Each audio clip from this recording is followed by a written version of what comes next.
Nah, ini videonya. Jadi Panji Gumilang sedang batuk. memasuki ruangan Kartini ya, ruangan kerja Kartini. Editan itu. Itu editan, Mbak. Video itu memang sengaja direkam oleh dia sebagai bukti untuk mendukung laporannya ke Polda Jabar terkait dengan pelecehan seksual. Saya minta keadilan kepada khususnya polisi Polda, Pak Kapolda, dan Pak Kapolri atas penzoliman yang sudah saya terima.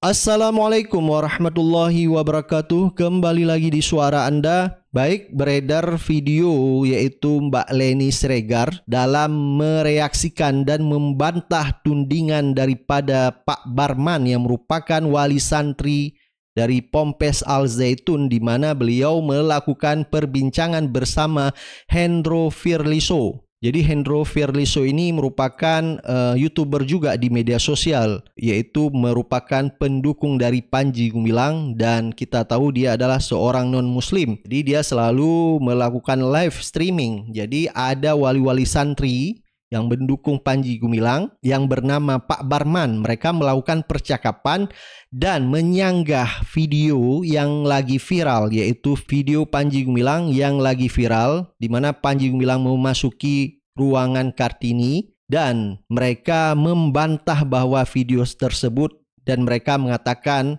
oleh Hendro Firliso bahwa video tersebut adalah editan. Baik, untuk lebih jelasnya mari kita simak video reaksi daripada Mbak Leni Sregar yang dilansir dari channel YouTube Harry Pras. Mereaksi satu video yang dibuat oleh Pak Barman beserta dengan temannya Pak Hendro dan juga yang lainnya. Ya, mereka tengah memperbincangkan satu video viral dari Panji yang sedang memasuki ruangan pegawai perempuannya di satu gudang beras di Komplek Al Zaitun, ya. Nah, ini videonya. Jadi Panji Gumilang Sedang batuk. memasuki ruangan Kartini ya, ruangan kerja Kartini. Sedang batuk saya. Nah, jadi Mbak Kartini mengatakan sedang batuk Syekh. Masih. Jadi saya tidak menampilkan video sampai selesai. Anda bisa melihat lebih jelas di channel YouTube Harry Pras. Nah, jadi Mbak Leni ini mengatakan mereka ini lagi memperbincangkan masalah video yang lagi viral yang berada di gudang beras. Ternyata video yang kita lihat tadi itu adalah posisinya berada di gudang beras. Jadi di sini ada yang perlu saya luruskan karena menyangkut diri saya juga, ya.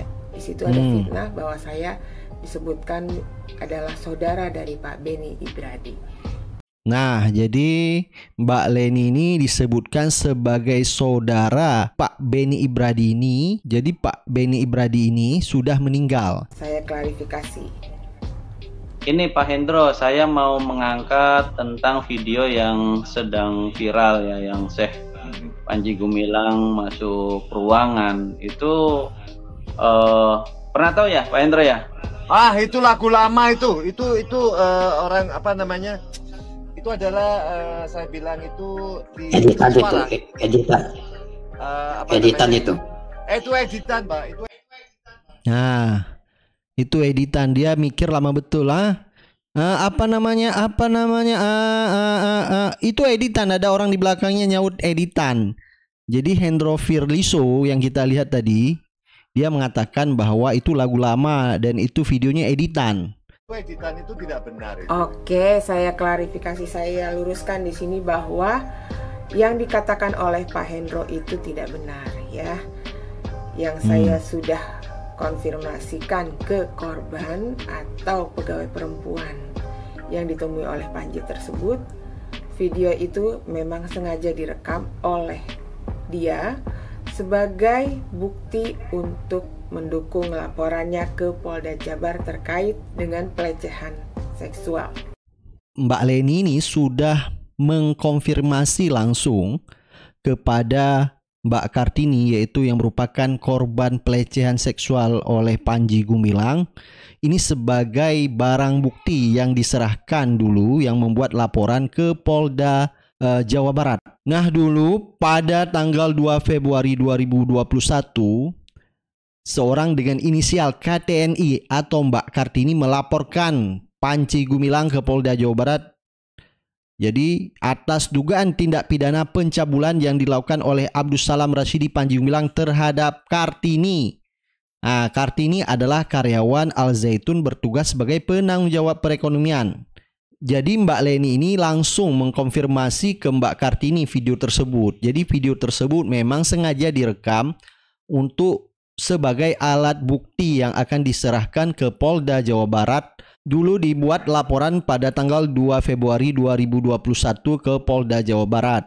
Dan kasusnya juga dihentikan. Jadi begitu kronologisnya. Sehingga Mbak Leni Siregar ini membantah omongan daripada Hendro Firliso yang mengatakan bahwa video tersebut editan. Jadi mendampingi Mbak Kartini waktu itu membuat laporan ke Polda Jawa Barat. Coba kita lihat lagi. Ya, lanjut. Ya, sebenarnya begini Pak Hendro, saya ceritakan sedikit. Ini ada dulu mah kalau bahasanya eksponen ya. Itu namanya Beni Ibradi. Nah, dia ini dulu dideportasi pada saat dideportasi dari Amerika ketika zaman pemerintahan Donald Trump. Oke, dideportasi. Mengenai ini saya tidak terlalu tahu, tapi yang saya tahu bahwa dia itu dioperasi karena ada sakitnya gitu, dibantu oleh Panji. Itu adalah pengakuan dari Panji sendiri di salah satu rekaman perbincangan dia dengan Ibu K. Ya, lanjut. Gitu. Sebenarnya ketika dideportasi beliau ini ya dia ini ya tidak bisa kembali ke Indonesia dengan ongkosnya sendiri, karena memang di sana dia juga kerja keras juga gitu, tapi diharuskan untuk kembali ke negaranya. Akhirnya dibantu oleh yayasan. Dan kalau saya perhatikan gitu, karena saya kan sempat satu komenan ya di Facebook itu dengan dia pada saat mencuat guru-guru merah yang pernah terjadi di Mahat. Itu dia nantangin guru-guru yang keluar dari Mahat gitu. Kemudian serta merta di era yang ketika pandemi tersebut malah dia yang bertolak, malah melawan atau mungkin saya Panji Gumilang gitu. Ya, indisipliner yang dia. Oke, cut dulu ya. Indisipliner yang dia lakukan. Ya, cut dulu. Saya jelaskan dulu mengenai Beni Ibradi yang dia sebutkan ya. Saya punya fotokopi KTP-nya Pak Beni Ibradi. Kita lihat nama aslinya adalah ini. Rukyal Basri ya. Tempat tanggal lahir di Padang. Ya. Ya, cukup jelas, dan ini adalah orang yang dimaksud, bukan? Oke, cukup clear ya. Itu ya, ada buktinya juga. Ini dia, waktu di Polda Jabar. Nah, itu ada fotonya ya. Jelas ya. Yang baju merah adalah suami saya. Kemudian itu saya, dan itu Ibu Kak. Dan yang terakhir adalah pengacaranya. Jadi saya cukup mengenalnya ya. Ini. Jadi Mbak Leni Siregar ini cukup mengenal lah ya Pak Beni Ibradi yang disebutkan Bapak tadi. Ternyata Bapak tadi itu tidak kenal nama aslinya. Ternyata nama aslinya adalah yang bernama Rukyal Basri. Jadi ternyata Mbak Leni ini lebih mengenal Pak Beni Ibradi yang disebutkan Bapak tadi daripada orang-orang yang menuduhkan bahwa video tersebut adalah editan. Indisipliner yang dia lakukan ketika ada acara Topo Broto yang tidak boleh diekspos gitu, diekspos oleh dia secara live Facebook gitu. Saya kan cukup mengikuti juga gitu. Artinya ini orang punya jiwa apa ya? Jiwa yang terganggu gitu. Apa-apa pengen diekspos. Ya mungkin buat saya sih kata-katanya ya jiwa yang terganggu gitu. Oke, cut dulu ya. Dia bilang jiwa yang terganggu gitu, apa-apa diekspos. Dia belum tahu bahwa Pak Ruky Al-Basri ini punya surat keputusan pengangkatan dia sebagai asisten Syekh Al-Zaitun di bidang informasi dan komunikasi. Ini dia suratnya. Ya. Nah, jadi Bapak tadi menyebut Pak Beni Ibradi tadi itu punya jiwa terganggu. Ternyata dia pernah diangkat menjadi asisten Syekh Panji Gumilang di Ponpes Al Zaitun. Ruky Al-Basri. Oke, jadi dia bukan yang terganggu jiwanya ya. Ralat itu Pak Barman. Nggak perlu lah diekspos gitu. Tapi ya gitulah, dia di posisi saat merekam itu memang hobi dia, edik gitu. Kecanduan untuk merekam gerak-gerik dianya diam, kemudian si Kartininya ada di dalam, Beni Ibradinya juga ada di dalam gitu. Nah, ini saya luruskan ya. Beni Ibradi itu tidak pernah ada di dalam ruangan di mana video yang beredar itu tengah viral saat ini ya. Jadi yang ada di ruangan itu hanya 2 orang, yaitu Panji dan pegawai perempuannya. Nah, jadi Pak Barman ini, yaitu pembela Panji Gumilang ini mengatakan bahwa Pak Beni Ibradi itu yang merekam katanya. Jadi di dalam video tersebut katanya bertiga sama Kartini dan Panji Gumilang. Jadi Mbak Leni Sregar langsung membantah itu tidak ada katanya. Jadi tidak ada Pak Beni Ibradi. Jadi Syekh itu bukan ke ruang kamar, karena pintunya aja kan bukan pintu kamar itu. Pintu ruangan gudang. Namanya siapa? Ibradi siapa namanya tadi? Siapa namanya orang? Beni Ibradi. Siapa namanya? Beni. Ya, dia tidak cukup mengenal ya. Dia selalu menyebut nama Beni, padahal nama sebenarnya adalah Ruky Al-Basri. Nama Beni Ibradi hanya di Facebook ya. Beni Ibradi. Beni Ibradi ya? Beni Ibradi. Oke, terima kasih. Ibradi. Ya. Ya, di Facebooknya Beni Ibradi. Makanya yang Pak Hendro pernah dengar Leni Siregar ini ya saudaranya Beni Ibradi gitu. Ini di sini fitnahnya ya. Jadi Barman, saya tidak pernah bersaudara dengan Pak Ruky Al-Basri atau Beni Ibradi ya. Saya tidak punya hubungan darah. Silahkan kalau tidak percaya mau tes DNA, mau bongkar kuburannya Pak Ruky Al untuk membuktikan, silakan ya. Nah, berarti Mbak Leni Siregar ini dituduh oleh Pak Barman tadi itu adalah saudara dari Pak Beni Ibradi. Sedangkan nama aslinya Pak Beni Ibradi itu oleh Barman, dia tidak mengetahui nama asli. Ternyata nama aslinya adalah Pak Ruky Al-Basri. Jadi di sini kelihatan sekali ya kalau Pak Barman itu tidak mengenal nama Pak Beni Ibradi, sehingga Mbak Leni itu menantang Pak Barman itu untuk tes DNA untuk membuktikan. Sekalian juga biar ketahuan di situ, di otopsi. Ya, jadi benang kusutnya bisa diulur ya, bisa ketahuan kan. Jadi memang ini satu saudara sama Leni Siregar. Jadi ya, itu fitnah ya, secara Pak Barman. Kamera video tersebut sih memang mungkin benar adanya, cuma kan pernyataan Kartini itu kan sepotong-sepotong. Jadi Beni Ibradinya merekam, kemudian tanpa dianya bersuara, Kartininya ditanya oleh Syekh Panji Gumilang gitu. Nah, ini yang kami rangkum dari beberapa sumber. Dan mungkin sepakat sahabat-sahabat wali santri pun dengar suara saya ini sepakat ceritanya sama.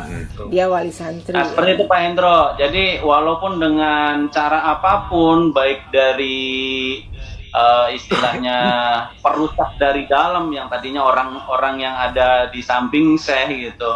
Nah, dia katakan perusak, dia penuh kebencian berarti ya, mengatakan perusak padahal dia tidak cukup mengenali dan juga ada tendensi yang negatif ya. Mungkin ini kebutuhan untuk membela pimpinannya. Akhirnya ketahuan bahwa Pak Barman ini merupakan wali santri. Jadi mereka itu membela bahwa video yang beredar, yang viral, yaitu di mana Panji Gumilang memasuki ruangan Mbak Kartini dan video tersebut menjadi barang bukti di Polda Jawa Barat. Dan mereka menyanggah bahwa di dalam video tersebut yang merekam adalah Pak Beni Bardi. Jadi Pak Beni Bardi ini menurut dia adalah saudara dari Mbak Leni Sregar.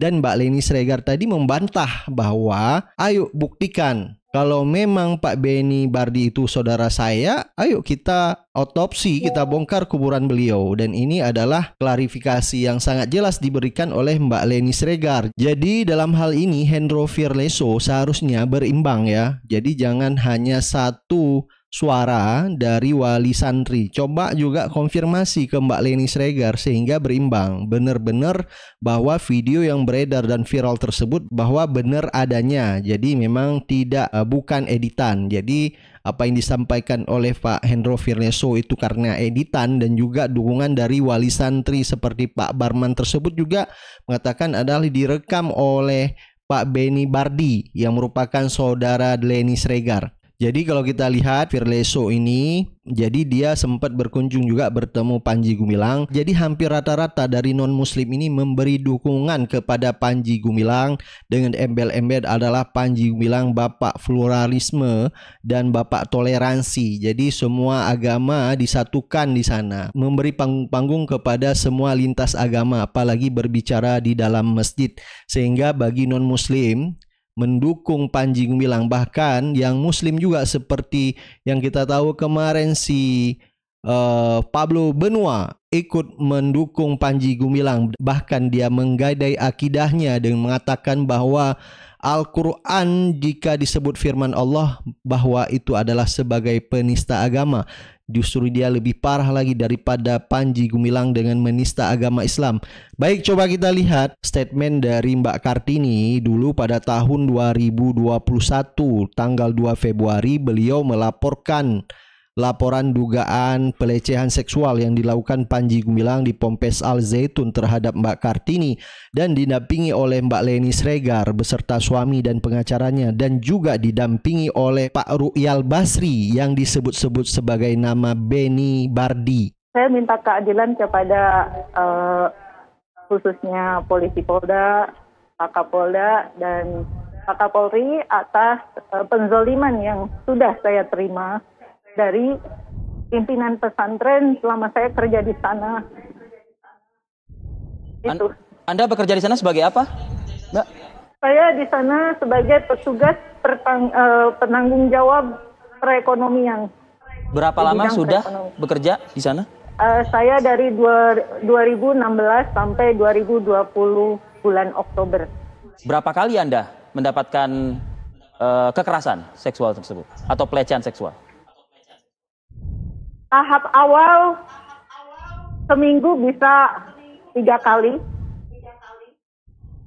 Kemudian berlanjut 5 hari sekali. Dan kemudian 1 minggu sekali. Dan terakhir bulan Agustus awal 2020 saya masih harus melayani Panji Gumilang.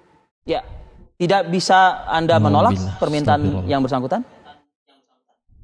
Saya saat itu banyak perasaan, merasa banyak tekanan, bingung, terjebak di suasana yang memang tidak bisa saya lakukan. Mohon maaf, ada iming-iming kah, Mbak Kate? Saya di sana bekerja, di sana ada anak saya juga yang harus saya tanggung jawab, yang harus saya biayai. Dan kemudian kalau saya cerita pun harus cerita ke siapa? pastinya tidak akan percaya kalau saya laporan tanpa ada bukti. Miris sekali ya kita dengar pengakuan dari Mbak Kartini terhadap dugaan pelecehan yang dilakukan Panji Gumilang kepadanya. Ini kita bertanya-tanya kenapa kasus Mbak Kartini ini dihentikan? Apa alasannya? Pada hari Senin 10 Mei tahun 2021 dilansir dari detik.com, tak penuhi unsur kasus dugaan pencabulan Panji Gumilang dihentikan. Jadi ini dihentikan oleh Polda Jawa Barat dengan alasan karena tidak memenuhi unsur apa tidak memenuhi. Coba kita lihat dulu. Pak Topoy menjelaskan dihentikan kasus itu usai dilakukan gelar perkara. Berdasarkan hasil gelar perkara tersebut, kasus itu tak memenuhi unsur pasal yang dikenakan, yakni pasal 289 KUHP.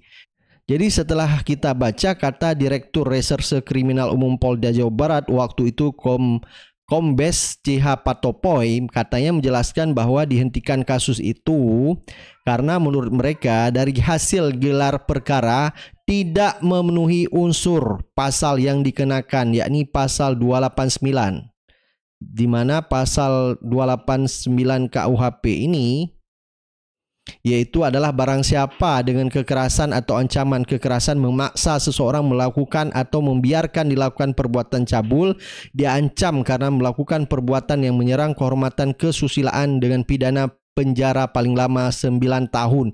Jadi menurut Direktur Tindak Pidana Umum Reserse Polda Jabar waktu itu tahun 2021 tidak masuk dalam unsur pasal tersebut. Ini kita juga bertanya-tanya sehingga bukti-bukti seperti video yang diserahkan oleh Mbak Kartini ya, ini yang kita lihat yang lagi viral tersebut. Jadi itu bukti itu tidak mencukupi atau tidak mendukung dengan unsur gelar pidana menurut mereka. Jadi tidak masuk dalam unsur pidana. Saya berharap kepolisian yaitu Baris Krim Polri yang lagi mengusut kasus Panji Gumilang bisa membuka kembali kasus dugaan pencabulan Mbak Kartini yang dilakukan oleh Panji Gumilang untuk dibukakan kembali. Ini kasus ini dilaporkan pada tahun 2021 supaya dibukakan kembali sehingga Mbak Kartini ini mendapat keadilan. Beliau kalau kita dengar tadi sangat kasihan sekali selama tahun 2016 bekerja di sana dan beberapa kali mendapat pelecehan yang dilakukan oleh Panji Gumilang sampai akhirnya kasusnya dihentikan dengan alasan tidak masuk ke dalam unsur tindak pidana pasal 289 KUHP. Jadi apa yang terjadi dengan Panji Gumilang sekarang adalah dosa-dosa Panji Gumilang yang dilakukan Panji Gumilang di masa lalunya. Sehingga Allah Subhanahu wa Ta'ala membongkar kebobrokan Panji Gumilang. Baik, silakan Anda beri pendapat dan komentar Anda terhadap video kita hari ini. Jangan lupa klik like and subscribe. Jangan lupa share video ini jika bermanfaat. Baik, sampai ketemu di video-video selanjutnya. Assalamualaikum warahmatullahi wabarakatuh.